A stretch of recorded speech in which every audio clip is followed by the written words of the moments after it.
Sí, doctora, buenas noches. Ya, entonces lo que vamos a hacer es repasar un poquito lo que ya habíamos visto, que es la púrpura trombocitopénica idiopática, porque aquí habíamos quedado. Es una patología que se caracteriza principalmente por la producción de anticuerpos dirigidos contra las plaquetas, y esto se caracteriza por una disminución de las plaquetas en sangre periférica. Obviamente, esta puede ser una patología de tipo secundaria o puede ser primaria. Las más de las veces son de tipo secundario. Vamos a hablar un poquito de la primaria. Según Carrington, se debe a la transfusión de plasma. Todo lo que contiene, ustedes saben que la sangre contiene no solamente elementos formes, es decir, eritrocitos, leucocitos de plaquetas, también contienen vitaminas, proteínas, minerales, electrolitos, y todo aquello está suspendido en el plasma. Entonces, cuando se transfunde plasma, el cuerpo del receptor puede generar anticuerpos frente a cualquiera de estas sustancias. Ya más adelante Schulman propuso que este tipo de reacción se debía a la presencia de antígenos G o inmunoglobulinas G. Y Lewin la atribuye a la glicoproteína 1B3A.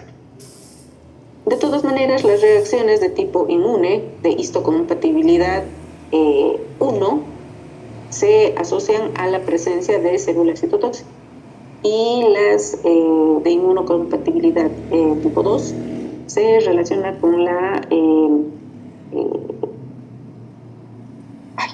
inmunidad humoral. Los complejos antígeno-plaquetarios son reconocidos a través de los macrófagos y los monocitos a través del sistema reticuloendotelial mediante los receptores. Tienen receptores específicos para la detección de estos complejos. Ya dentro de lo que es la presentación clínica, vamos a ver que los pacientes cursan con una disminución de la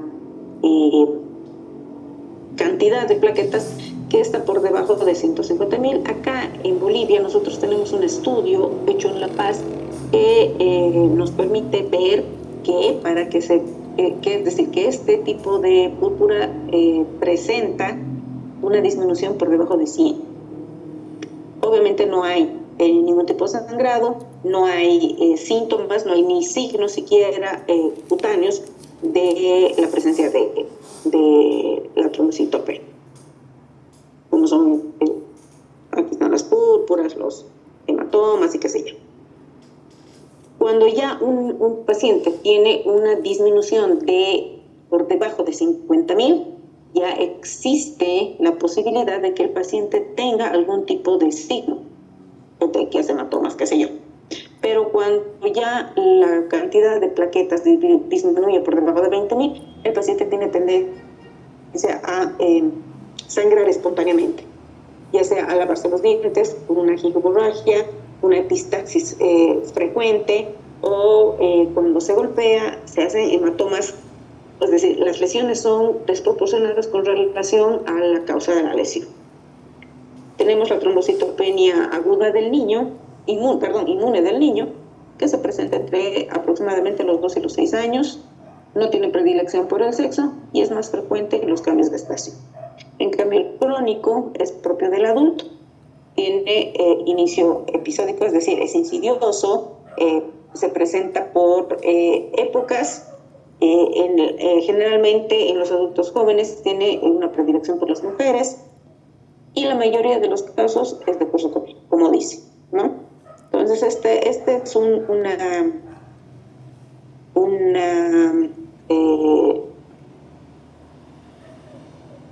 epidemiología, no en nuestro país, pero nosotros lo aplicamos mucho para tener en cuenta las patologías de nuestro medio.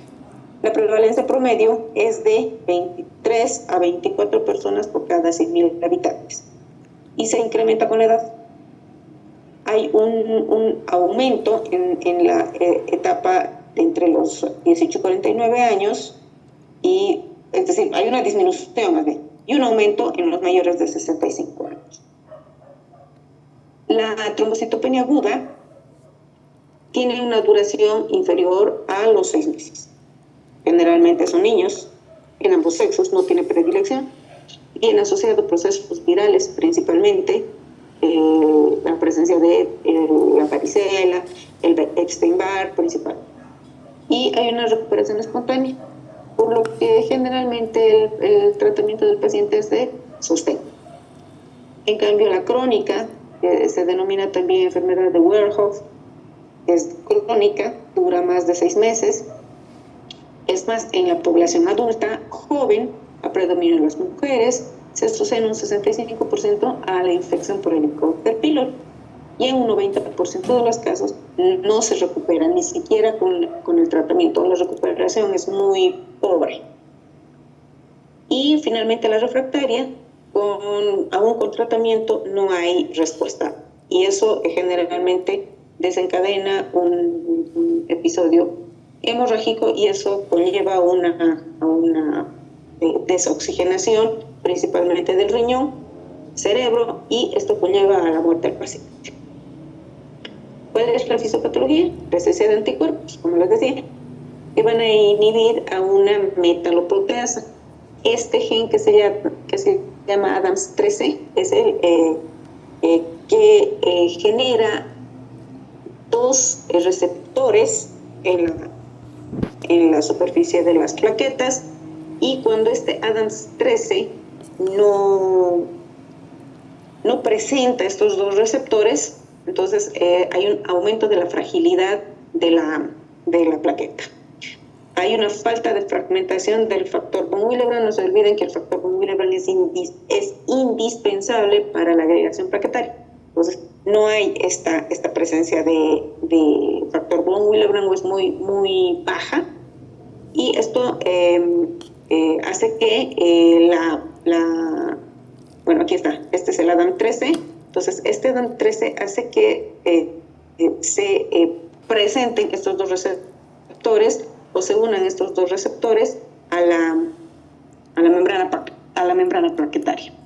Esto hace que haya una facilidad de la agregación plaquetaria en la microcirculación. ¿Cuál es la clínica? Petequias, equimia, epistaxis, gingivorragia, y en las mujeres metrorragia. El examen clínico es indispensable. Tienen que ver a su paciente desde el cabello hasta la punta de los pies. Cuando sus pacientes tienen más de 50.000 plaquetas, no hay lesiones clínicas, no hay signos, hay eventualmente algún síntoma, por ejemplo la metrorragia o las epistaxis, pero clínicamente no hay ningún signo que ustedes puedan determinar. Entonces hay que estudiar al paciente de forma muy minuciosa.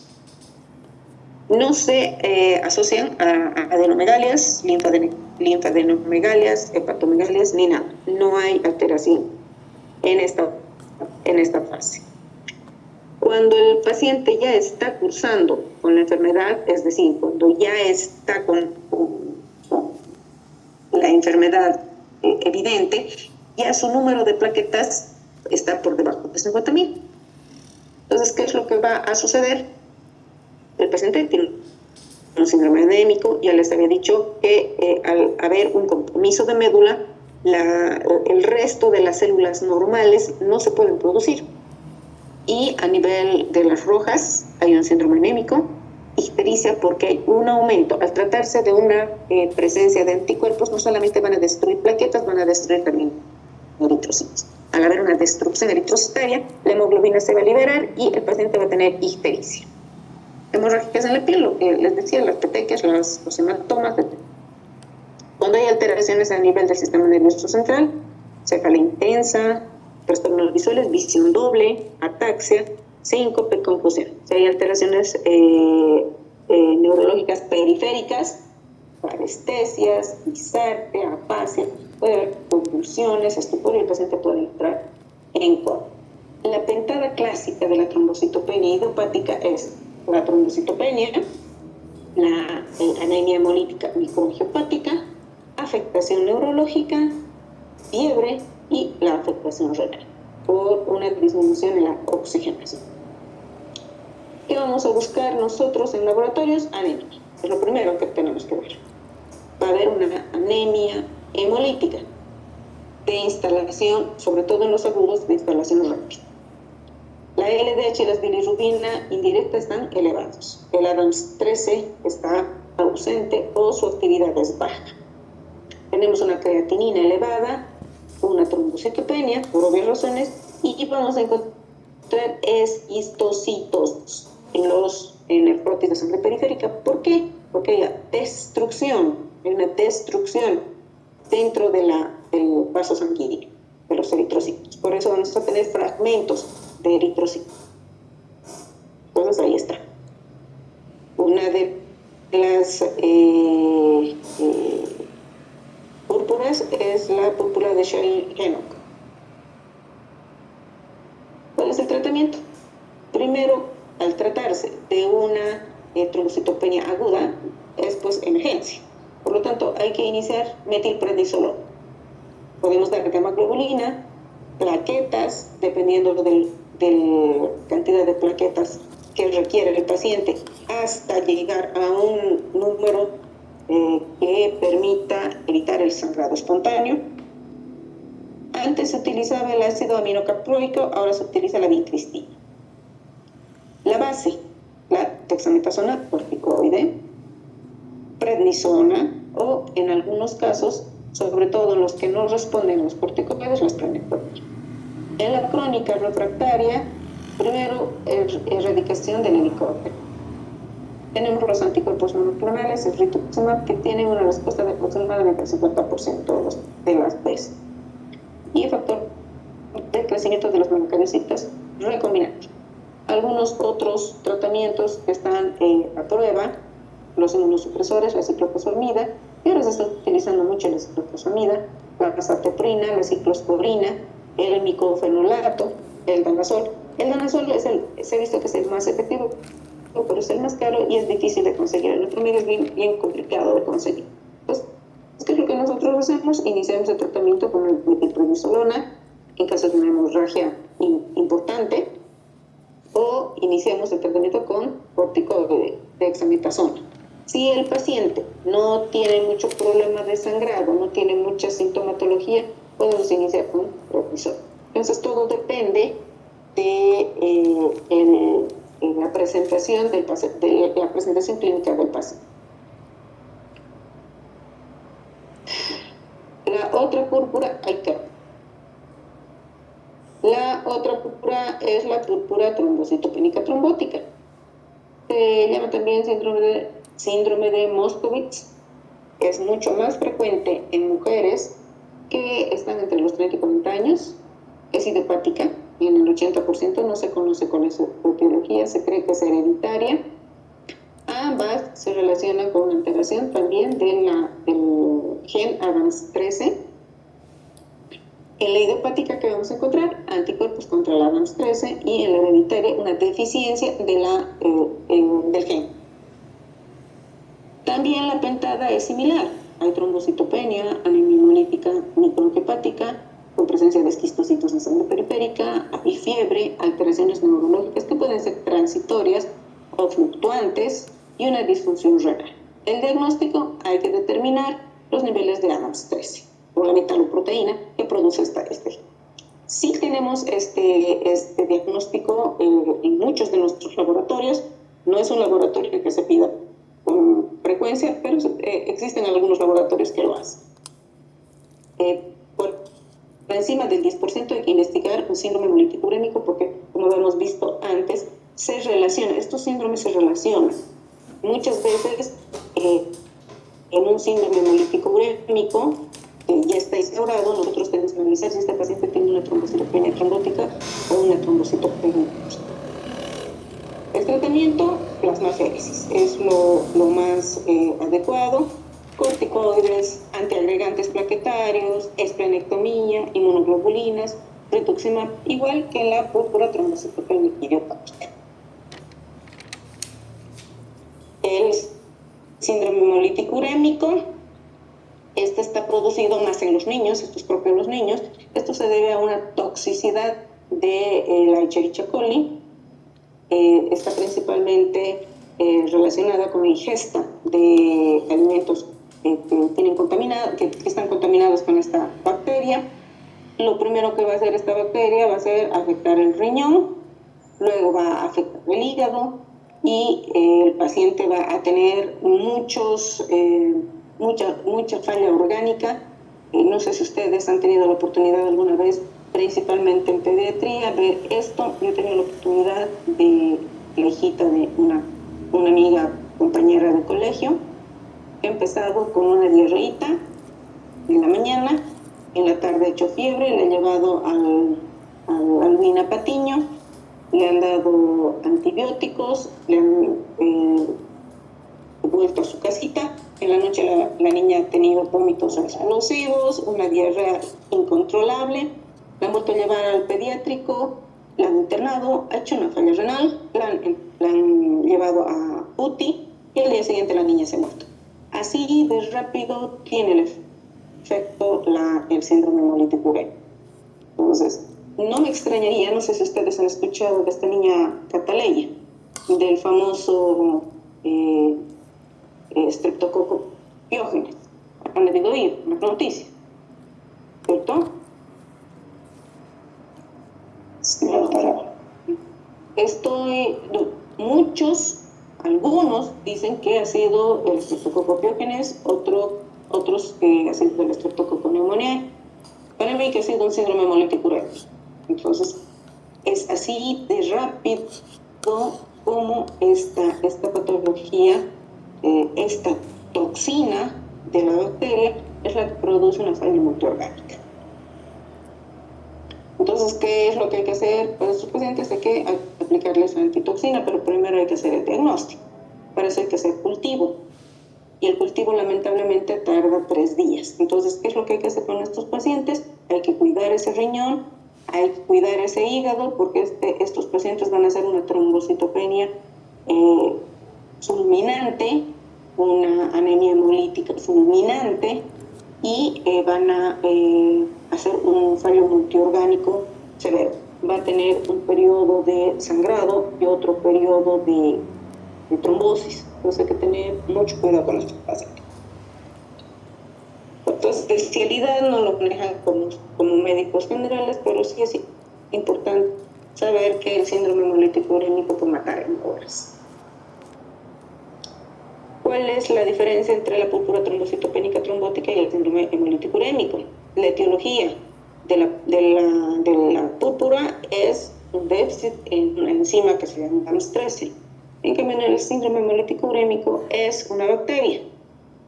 El grupo etario en la púrpura es adulto. En los niños, el síndrome hemolítico urémico son niños.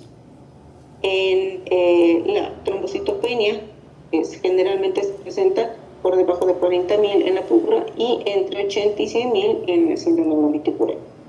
La fiebre está presente en la trombocitopenia, puede o no estar en el síndrome.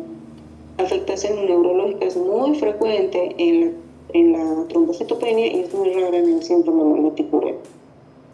La afectación del riñón en la púrpura está presente, pero es mucho más importante en el síndrome hemolítico urémico. Es por eso que en un síndrome hemolítico urémico lo primero que uno tiene que cuidar es el riñón. El tratamiento para la púrpura, plasmaféresis, esplenectomía, esteroides, antiagregantes plaquetarios. En cambio, para el síndrome hemolítico urémico, la plasmaféresis y el eculizumab, que es un anticuerpo monoclonal, que no lo tenemos aquí en Bolivia, lamentablemente, y no sé si ustedes recuerdan o han podido oír en la declaración que hicieron al respecto de esta niña Cataleya, que para su hermanito que cursaba con lo mismo le trajeron ya el anticuerpo monoclonal. No sé si han escuchado. Entonces, ese es otro dato que a mí me hace pensar que este niño o que esta niña tenía síndrome hemolítico urémico y tenía una estreptococia. Entonces, aquí sí se puede dar el eculizumab que no tenemos en Bolivia. Lo hicieron traer desde Argentina, ¿verdad? En la coagulación intravascular diseminada, esto es una patología del infierno, literal. Cursa con un periodo de hemorrágico y un periodo trombótico. Y todo se inicia a través de la microvasculatura. Hay una trombosis en la microvasculatura, va a haber un consumo del factor espeluznante y esto va a condicionar una hemorragia. Por otro lado, va a haber una activación de la plasmina, va a haber proteólisis de los factores de coagulación que va a desencadenar una hemorragia. A la vez, la activación de la plasmina va a activar la fibrinólisis, va a haber productos de degradación de la fibrina, inhibidores de la trombina, inhibidores de la agregación plaquetaria y listo, va a sangrar por todo lado. Por otro lado, va a haber oclusión vascular, daño tisular isquémico, una anemia hemolítica microangiopática. ¿Y cuáles van a ser sus desencadenantes? Una destrucción masiva tisular, una sepsis o una lesión endotelial. Estos dos, la destrucción tisular y la sepsis, van a condicionar a la liberación del factor tisular, en cambio la lesión endotelial a la agregación plaquetaria. Entonces va a condicionar a una trombosis microangiopática. Y esto es en un abrir y cerrar de ojos. ¿Cómo se da esto? ¿Cuál es su fisiopatología? El evento estimulante, quiera que sea esta, libera el factor tisular, liberación del factor tisular, activación de la trombina, conversión del fibrinógeno a fibrina, activación de la plasmina, liberación del dímero D, producto de la fibrinolisis, agotamiento de las proteínas C, S y antitrombina, trombos de fibrina, activación plaquetaria y trombocitopenia. Los factores etiológicos causantes: liberación de factores tisulares, síndromes obstétricos. Esto generalmente se presenta en síndromes obstétricos la mayor parte de las veces.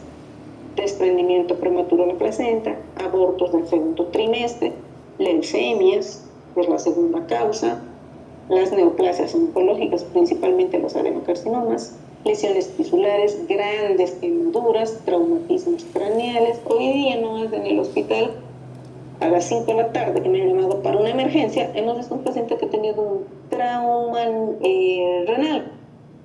Parece que le han pateado en la región lumbar y encima se ha caído, y justo en ese lugar ha caído justo del lado derecho, sí, del lado derecho, y nos ha hecho una hemorragia abdominal, y ha comenzado con una alteración hemodinámica, pero en un abrir y cerrar de ojos. Este chamo que tiene 20 años.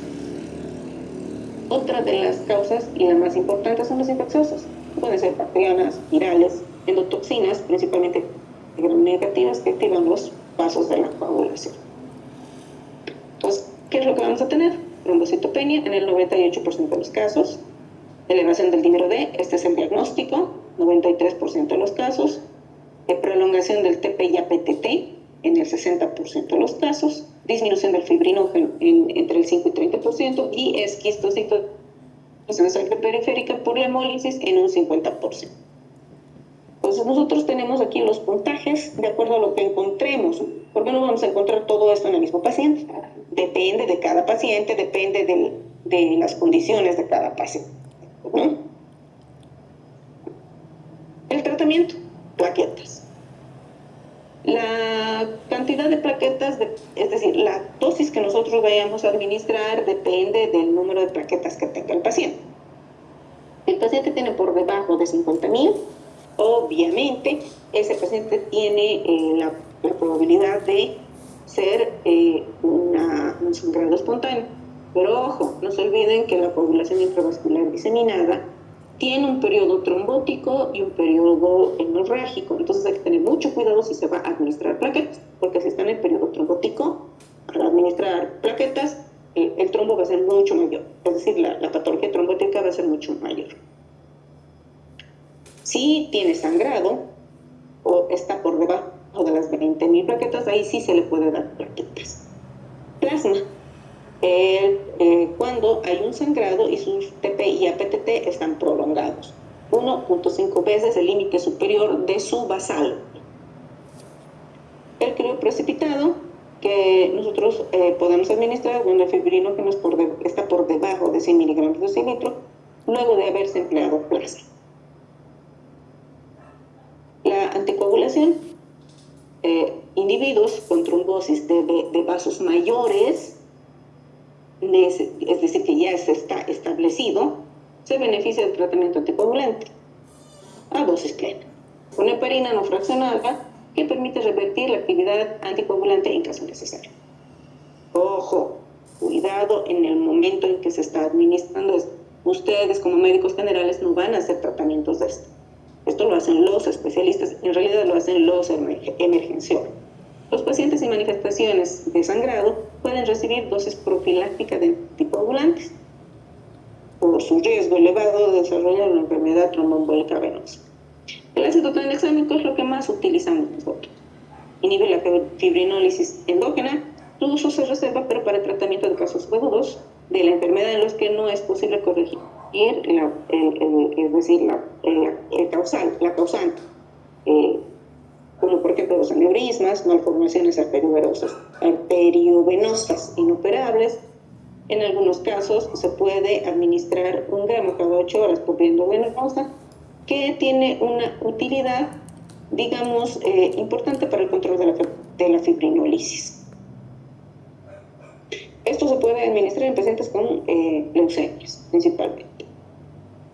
La proteína C activada, recombinante, esto es un anticoagulante endógeno, se puede utilizar a dosis estándar cuando hay una sepsis grave o una coagulación intravascular asociada a la sepsis, pero por el riesgo de tener un sangrado. Factor 7 activado recombinante para el tratamiento de casos de sangrado refractario en la coagulación intravascular diseminada. Hay muy poca evidencia que apoye su uso, no se utiliza mucho, tal vez en pacientes con problemas obstétricos, traumas mayores, se puede usar 100 microgramos kilogramo peso. Y hay otras terapias como la antitrombina, la trombomodulina recombinante, que también se los puede administrar. Finalmente vamos a hablar de las alteraciones vasculares que condicionan al sangrado, que alteran las plaquetas. La telangiectasia hemorrágica hereditaria, síndrome de Rendu-Osler-Weber, es la más frecuente, digamos, es un desorden vascular. Se relaciona con una displasia autosómica dominante que se presenta en 2 genes, que es el HHT1, HHT2, que se determina por la mutación del gen endoglino. El 95% de los afectados presentan epistaxis recurrentes. Generalmente se inicia a los 12 años y tiene un incremento en el sangrado nasal en frecuencia y severidad según el paciente va corriendo los años, no va aumentando de edad. Son malformaciones arteriovenosas, principalmente pulmonares, que ya hemos dicho que las telangiectasias son como arañas. Entonces esa es la distribución que viene en todo el sistema. Ya habíamos visto cómo es en la piel. Se puede presentar a nivel del tracto gastrointestinal, manos, cara, cavidad oral, en algunas vísceras. Entonces, estas como son malformaciones, tienen tendencia a las complicaciones a largo plazo. Las manifestaciones orales pueden ser en lengua o en el labio inferior. El diagnóstico es principalmente la presencia de estas arañas vasculares, que son las telangiectasias, epistaxis y antecedentes familiares. Para el diagnóstico molecular es necesario identificar los 2 genes, el ALCA1 y el ALCA2. Entonces ahí está. Estos son las telangiectasias del tracto gastrointestinal. Aquí está en lengua, en cara, en los dedos, detrás de las orejas. Entonces tiene tendencia, ahí está, tiene tendencia al sangrado y es tiene antecedentes familiares. Ahí está, esa es la alteración vascular. Hay un proceso inflamatorio a nivel del vaso, lo que va a condicionar a un consumo de las plaquetas, principalmente. Vaso glucoso. A nivel renal, este es la alteración vascular y la púrpura en brazo, ¿no? Algunos de los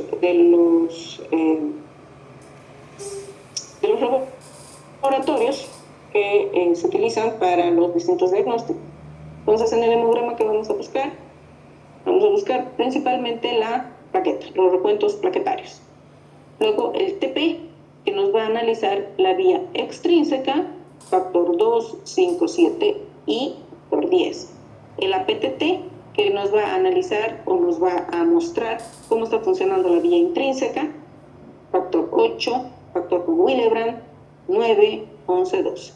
Y el tipo de trombina, que nos va a analizar la concentración de fibrinógeno, producto de degradación del fibrinógeno y dímero D.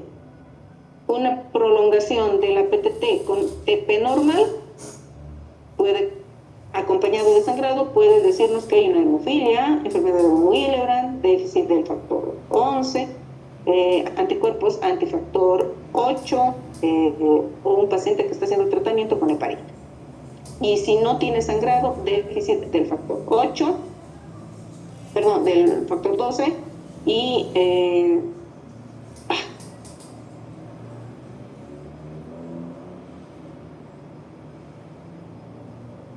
se me ha ido esto.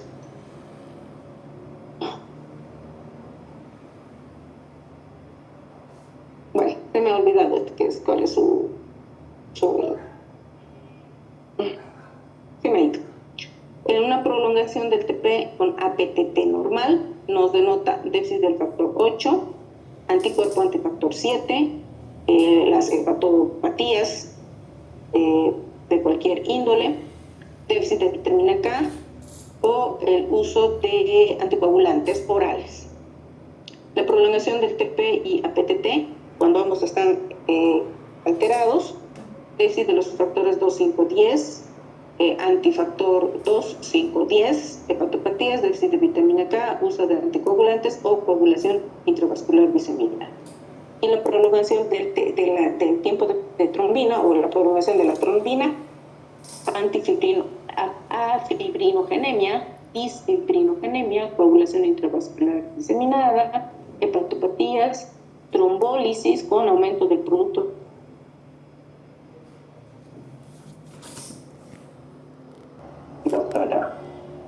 los internos demandando que no debía. Ya. Vamos a ver las formas congénitas de hipofibrinogenemia, que son muy poco comunes, muy rara vez se ve esto. La afibrinogenemia, no hay fibrinógeno, punto. Esa es su característica. Presentan hemorragias que pueden ser moderadas y severas, principalmente esto se diagnostica en cirugías. La hipofibrinogenia, donde los niveles de fibrinógeno están muy bajos, y la disfibrinogenemia, que esto es lo más frecuente. Pacientes con un fibrinógeno normal, pero mutado, por lo tanto no funciona o funciona mal. Y estos pueden cursar con hemorragias que pueden ser moderadas y algunos incluso tener tendencia a la trombosis. Muchas veces es difícil hacer el diagnóstico entre hipo y disfibrinogenemia, sobre todo en las formas subclínicas, y a veces no se los diagnostica. Los trastornos del fibrinógeno se caracterizan por manifestaciones hemorrágicas graves, poco comunes. La disfibrinogenemia adquirida, que la podemos nosotros encontrar o podemos detectarla principalmente en la coagulación intravascular diseminada debido a un consumo muy acelerado de los factores de coagulación. En las fallas hepáticas, principalmente por una disminución en la síntesis de fibrinógeno, reanimación intensa pacientes que reciben soluciones hidroelectrolíticas que diluyen los factores de coagulación, lo que nosotros conocemos como coagulopatía dilucional. Tratamiento con citostáticos como las paraginasa, principalmente en las leucemias.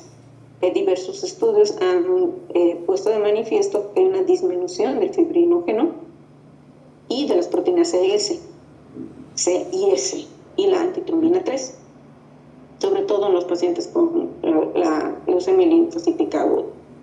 Hemorragias graves, principalmente porque una pérdida de los factores de coagulación.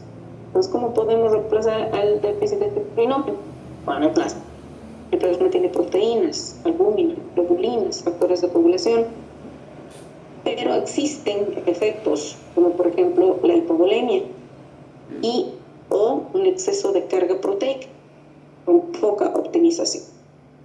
Normalmente en los pacientes con hipovolemia el plasma se lo puede administrar entre 10 y 20 ml por kilogramo peso. El crioprecipitado, que es la parte insoluble del plasma, que es producto de su descongelación y que se maneja entre 1 y 6 grados centígrados, contiene un 50% de factor 8, en un 40% de fibrinógeno y un 30% de factor 3. No se utilizan actualmente en la mayoría de los bancos de sangre. No hay en los bancos de sangre en nuestro medio. El crioprecipitado. El concentrado de fibrinógeno humano, este es un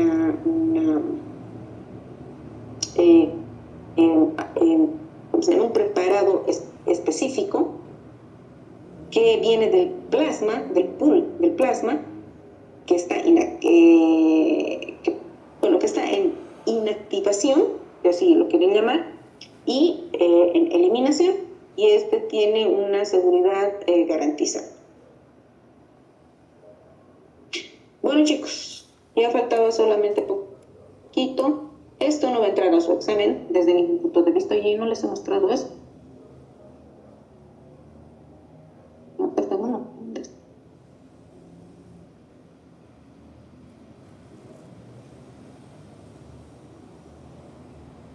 Esto, ¿por qué no les he mostrado esto? Esta cosa está chicos.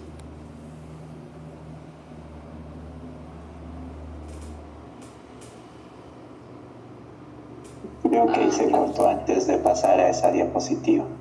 Sí, se cortó esto. Sí, porque no me acuerdo haberles pasado esto. Bueno, esta es una trombocitopenia en ausencia de otras alteraciones celulares, otras citopenias. Esto generalmente, ¿cómo lo vamos a advertir? A través del frotis de sangre periférica, básicamente.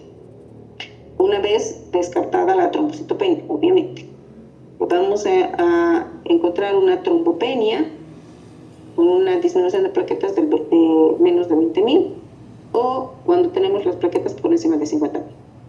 Entre 20 y 50.000 hay que ver la clínica. Si el paciente tiene hemorragia, hay que ver cuáles son las causas para determinar el tipo de tratamiento. Hay que evaluar el riesgo del paciente. Si no tiene riesgo vital, entonces hay que determinar si es inmune o no inmune. No se olvide. Si es inmune, corticoide. Si es no inmune, hay que seguir indagando sobre cuál es la causa de esa plaquetopenia. Sin clínica hemorrágica, no hay criterios de tratamiento, se deja al paciente. No se olviden que en un paciente que tiene entre 20 y 50.000 existe la probabilidad de que haga sangrado, como gingivorragias, que tenga sangrado gastrointestinal. Entonces hay que analizar, porque si el paciente no tiene clínica y no tiene signos, entonces no se le da ningún tratamiento. Si tiene clínica hemorrágica, hay que ver dónde está el problema. Por ejemplo, si tiene un sangrado gastrointestinal importante, entonces esto no nos va a determinar su hemograma, su función hepática, No se olviden que la función hepática es importantísimo porque si este paciente con una disminución de las plaquetas más un TP prolongado, entonces este paciente va a requerir, probablemente tiene un déficit de los factores procoagulantes, por lo tanto va a requerir en algún momento administración de plaquetas. Entonces hay que valorar cuál es la etiología en realidad para determinar qué tratamiento va a recibir. Si es un paciente que tenga una hemorragia activa, sí hay que darle plaquetas. Si es un paciente que no tiene una hemorragia activa y es de tipo inmune, darle corticoide. Sí se puede aplicar inmunoglobulina en ambos casos, pero hay que tener en cuenta de que al ser inmunoglobulinas nosotros podemos ocasionarle cualquier reacción de hipersensibilidad o anafiláctica, porque son inmunoglobulinas. Entonces hay que ver, hay que analizar desde todo punto de vista cuál es primero el grado, luego la causa y finalmente considerar si el paciente requiere o no requiere tratamiento. Esto en cuanto a las trombocitopenias, ¿no? Chicos, esto no va a entrar a su examen. Esto es netamente para conocimiento general, para que sepan que un paciente que tenga clínica de sangrado subcutáneo, cutáneo o de órganos, pues hay que investigar en profundidad. Muchas veces, como han visto en las diapositivas, un sangrado gastrointestinal en NAPA es un sangrado que no solo puede cohibir, sobre todo en las telangiectasias, es un sangrado que no se lo puede cohibir. Entonces hay que ver el grado de sangrado de ese paciente. Si ha sangrado mucho, se va a reflejar en su hemograma, va a tener una hemoglobina baja. Y no se olviden que en un sangrado agudo, su hemoglobina es normocítica, normocrómica. En un sangrado crónico es microcítica, hipocrómica. Entonces, tienen que hacer ustedes esa relación. Entonces, si ustedes tienen una hemorragia crónica, tienen que ver sus plaquetas, el número de plaquetas, tienen que ver si clínicamente ese paciente tiene el riesgo de un sangrado, entonces tomar las determinaciones que requieran. Esta última parte, sobre todo las plaquetas, no es tuición del médico general, es enteramente del hematólogo, pero tienen que saber que existen estas patologías y hay que considerarlas en el momento de que se está valorando un paciente. Preguntas. Una disfibrinogenemia, una fibrinogenemia, si acaso en su historia, si ustedes se dedican a la hematología, van a poder ver. Pero los demás, ni por si acaso, yo nunca he visto. Nunca he tenido la oportunidad de ver un paciente que tenga una disfibrinogenemia, una hipofibrinogenemia o una fibrinogenemia. No he visto. Entonces, pero existe la posibilidad de que en algún momento ustedes se tropiecen con un paciente. Lo que sí, eventualmente van a ver las trombocitopenias post transfusión. Eso sí van a ver. Las inmunes, junto con las anemias